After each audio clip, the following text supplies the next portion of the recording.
Kagulat World. Buong Japan literal na napaangat ang kilay nang dumating si Alexandra Alex Ayala sa Osaka. Handa na para sa Japan Women's Open na magsisimula ngayong Lunes.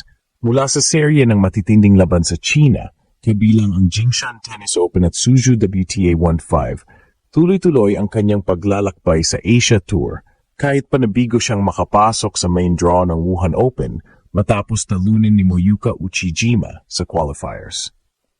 Sa kanyang paglapag sa Osaka, agad nag-viral ang post ni Alex sa Instagram mula sa Dotonbori District kung saan siya ay nag-selfie sa harap ng iconic Glico Running Man sign, isang simbolo ng tagumpay at determinasyon.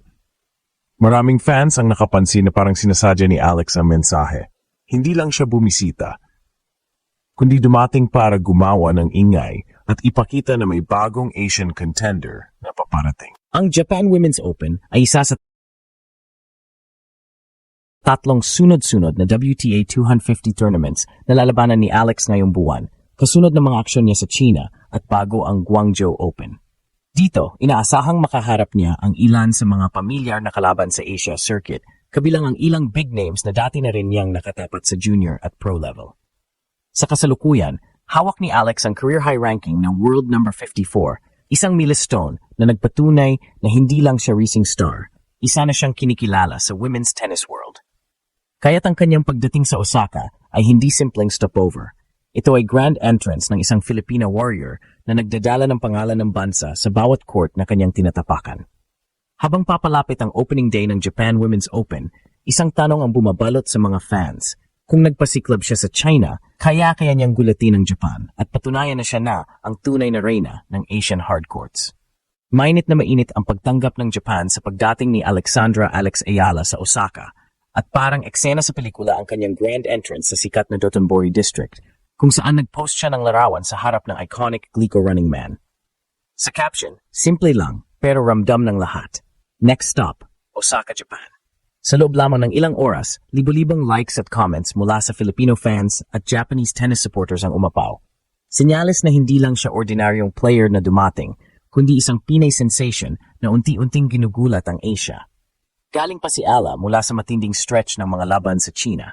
Unang lumaban sa Jingshan Tennis Open, sumunod sa Suzhou WTA 125 at nagtapos sa Wuhan Open qualifiers kung saan natalo siya kay Moyuka Uchijima, ang local favorite ng Japan.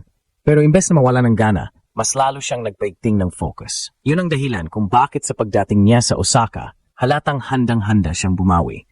Sa likod ng ngiti ni Alex sa kanyang Dotonbori photo, makikita ang determinasyon ng isang batang atleta na may mas malalim na misyon. Sa edad na 20, dala niya ang pangalan ng Pilipinas sa bawat hakbang, sa bawat serve, at sa bawat panalo o pagkatalo. At ngayon, sa Japan Women's Open, nakatutok ang mga mata hindi lang ng mga Pinoy, kundi ng buong Asia, dahil gusto nilang makita kung paano lalaban ang Filipina unti-unting umaakyat sa WTA rankings. Ang tournament sa Osaka ay bahagi ng tatlong sunod-sunod na WTA 250 events na sasalihan ni Alex sa Asia Circuit. Ito ang magpapakita kung gaano siya ka-consistent sa high-level play laban sa mga world-ranked pros. Isa itong critical stretch sa kanyang season dahil kung maganda ang resulta niya sa Japan, posibleng umabot siya sa top 50 ranking, isang malaking hakbang para sa isang batang Pinay na nagsimula lang bilang junior Grand Slam champion. Ang Osaka mismo ay may malalim na kahulugan sa Asian tennis. Dito unang sumabog sa spotlight si Naomi Osaka at dito rin madalas ginaganap ang mga labanan ng mga bagong rising stars. Kaya symbolic para kay Ala na dito niya itutuloy ang kanyang kampanya. Sa mga larawan pa lang, halatang relaxed pero focused siya, isang kombinasyon ng kalmado at tapang na kadalasang nakikita lang sa mga elite players. Habang nag-iinit ang tennis spotlight sa Japan, isa lang ang tanong ng mga fans sa social media. Ito na kaya ang tournament na magpapatunay na si Alex Ala ang bagong mukha ng Asian tennis. Hindi lang simpleng biyahe papuntang Japan ang ginawa ni Alexandra Ala. Ito ay isang deklarasyon ng panibagong yugto ng kanyang karera. Mula China hanggang Osaka, dala niya ang momentum ng matinding laban at ang apoy ng determinasyong hindi matinag. Sa likod ng kanyang mahinahong postura, ramdam ng mga nakakailala sa kanya na ibang klase na ang Ala na dumating sa Japan. Bago ang kanyang paglapag sa Osaka, umangat na si Alex sa career-high WTA ranking na World Nom. 54, ang pinakamataas na posisyon ng isang Filipina sa kasaysayan ng women's tennis. Hindi ito basta numero. Ito ay simbolo ng lahat ng taon ng paghihirap, pagod at sakripisyo.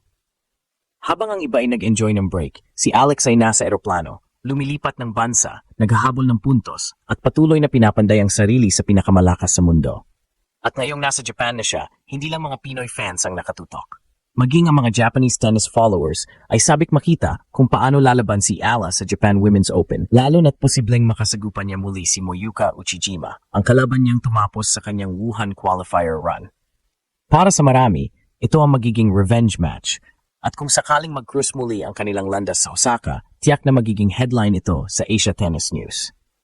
Ngunit higit pa sa personal na laban, pit-pit ni Ala ang bigat ng isang bansang sabik makakita ng pambihirang tagumpay sa international tennis. Sa mga panahong ang Pilipinas ay kilala pa rin bilang basketball country, si Alex ay tahimik na gumagawa ng sariling revolusyon, isang Pinay na kayang lumaban at manalo sa pinakamalalaking entablado ng tennis. Ang kanyang presensya sa Dotonbori, ang puso ng Osaka nightlife, ay parang simbolo ng contrast ng kanyang journey, liwanag, ingay at spotlight sa gitna ng pressure at isolation ng professional tennis. Sa kabila ng pagod, jet lag at tuloy-tuloy na schedule, nagawa pa rin niyang ngumiti sa mga fans, magpasalamat sa suporta at ipakita ang aura ng isang atleta na handa sa laban. Maraming observers ang nagsasabi na kung may manlalarong Pinoy na may tunay na potensyal maging global superstar sa sports, si Ala na iyon. At habang papalapit ang simula ng Japan Women's Open, nararamdaman ng mga manood sa Osaka na may kakaibang enerhiya sa paligid, parang tahimik na bagyo na papalapit. Tanong ng mga fans, handa na ba ang Japan sa pagdating ng bagong Asian Queen of Tennis?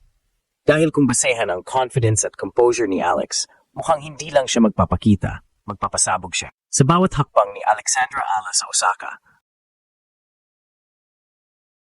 ramdam ng lahat na may paparating na storm sa tennis court, isang Pinay na hindi natitinag sa pressure, handang patunayan na kaya niyang makipagsabayan sa pinakamalakas ng Asia.